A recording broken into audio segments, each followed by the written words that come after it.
Ray's Rant for the Masses, and today I am doing the Rocky franchise. If you can see that. Anyway, so I'm doing the Rocky franchise, right? And I'm gonna start off by doing the number one, Rocky. Oh my God, words cannot describe this movie. It is excellent. It's one of the best boxing films there is out there. Matter of fact, it's like one of the only ones out there. No, I'm just kidding. But most of you seen probably Rocky, and if you haven't, I suggest you go see it. Now, I saw this one a long time ago, and then I saw the rest of them. So, the movie is basically about this guy who's like typical Italian, of that era, who basically, well, not typical, but stereotypical.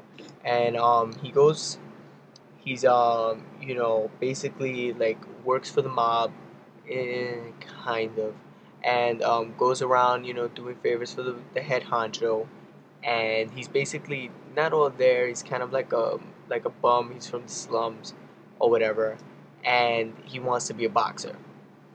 So he decides, you know, like basically to ask out this girl, which is Adrian, and basically they hit it off.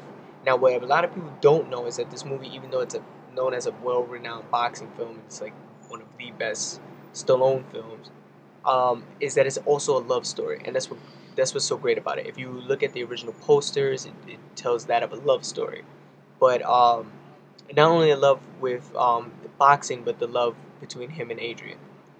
So basically, Apollo Creed, which is the world heavyweight, he decides to go and challenge the Italian Stallion, which is Stallone, aka Rocky, and decides to duke it out so that he can just basically look as really really good and badass. So he decides to duke it out with him, which is basically the climax of the film. And not to give any spoilers, but Rocky loses. But he gives such a hell of a fight, and that right there is the reason why the film is so great, because it's just like he goes through this whole process, and still, like, even though he doesn't win, it's like it's still so powerful that he's able to fight with all he's got. You know what I mean? To give this guy a battle that he's never had before. And then at the end, when they ask him, does he have like what does he want to say? First thing he screams out is, "Adrian, I love you," and that's what makes even after the fight, it shows how much he cared. It didn't matter about the fight. He wasn't. It wasn't only about him versus Apollo Creed. It was him proving to himself that he was still the man that he was.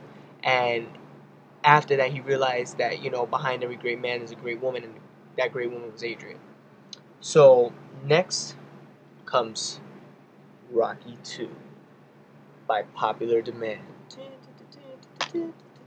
Anyway, so what ends up happening is that right where the other one ends, this one begins. And it actually has the ending of the last one and the beginning of this one. It takes off right after the fight. Rocky makes a couple of bucks. I think it's 37,000 or 3,700, whatever, 37 grand, and gets married to Adrian, has a kid, and is like, forget this, I'm done. But once he realizes that his life isn't good without boxing, he decides that he's going to return and take on the challenge left of Apollo Creed, which is to do a rematch. Oh, great. The rematch was like the battle of the century, and guess what? Rocky wins this time. And that's the best part, because now you went on this 2-movie journey, and he comes and he delivers. That fight was awesome. Every hit, every blow, well detailed. I can't even wait until this thing comes out on Blu-ray. Now, next one.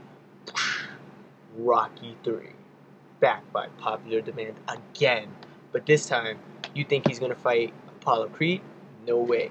He's going against Mr. T. And what ends up happening is that Mr. T is like this unstoppable force, this monster, and he's just taking out boxers left and right. And Rocky, is about to retire because he's already won fights for his belt. He's won like 10 fights, and he's like, I got this. I'm done. I really don't need to box anymore. I have a kid. There's no reason for me to end up dying over this. Then once he decides to do that, that's when Mr. T comes out of nowhere, where he plays like this real asshole. Is like, look, I want to fight. I demand to fight. You know, you're a loser. All you've been fighting is chumps. So it's not until he decides to rear his head that you find out that the last 10 fights that he's had between Apollo and now is all fixed fights. They're basically made so that Rocky would look good. And Rocky says, you know what? Forget it. I'm going to take this guy on. But right before the fight, that's when, like I said, I don't want to spoil anything. And I'm sorry to do so. His trainer ends up going and killing himself. I mean, well, not killing himself. He ends up overworking his heart, basically thus ending up, you know, ending his life. So what ends up happening after that is that it becomes personal, and now Rocky has to take it. Like, not only is he scared to take him on, but he has to do it because of his pride and to get over that fear. And like, what ends up happening is that he fights him and loses the championship belt. And that's when he gets really scared, because he's like, this is an opponent I've never taken on before. So he goes and he eventually whatchamacallit, he goes after, for the last fight, after the death of his manager, and he you know, basically whips ass. But that fight was just brutal. And then comes finally the last one. Well, not the last one, but the fourth one.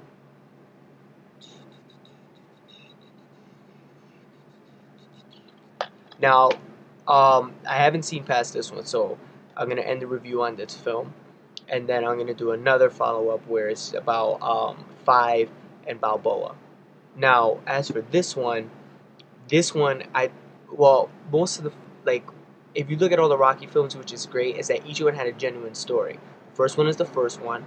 The second one made him come back for the rematch. The third one was great because it shows what happens to boxers after they become like champion. Usually they're put in fixed fights, then they get in that really good battle and they get their belt taken away.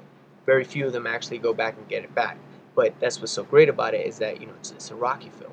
Now this one was, like I said, it wasn't an excuse for another one. It was great because it actually had genuine story. What ends up happening is that Russia decides to join into this whole boxing thing and take on Rocky. Now this big dude named what was his name? I forgot his name. Oh, Drago comes in and says, you know what, I'm gonna take on Rocky. But before he takes on Rocky, he takes on Apollo Creed. Kills him one hit. Or not one hit, but he hits him hard enough to kill him. And sorry to spoil it. After he kills him, Rocky says, you know what, I have to take this guy on. I have to get back. I have to get the revenge. He comes in, and he comes in like a storm. Most of the movie's a montage of him just training. And he trains hard. He comes back bigger, better, stronger, faster than any movie he's done. And, I mean, he looked just as brolic as he did in the Rambo film. Comes in and whips major ass. Like, Drago doesn't give him like an easy win. But when Rocky wins, oh my god, you just want to jump up in the air. As for the films, I would rate the first one an absolute 9.5.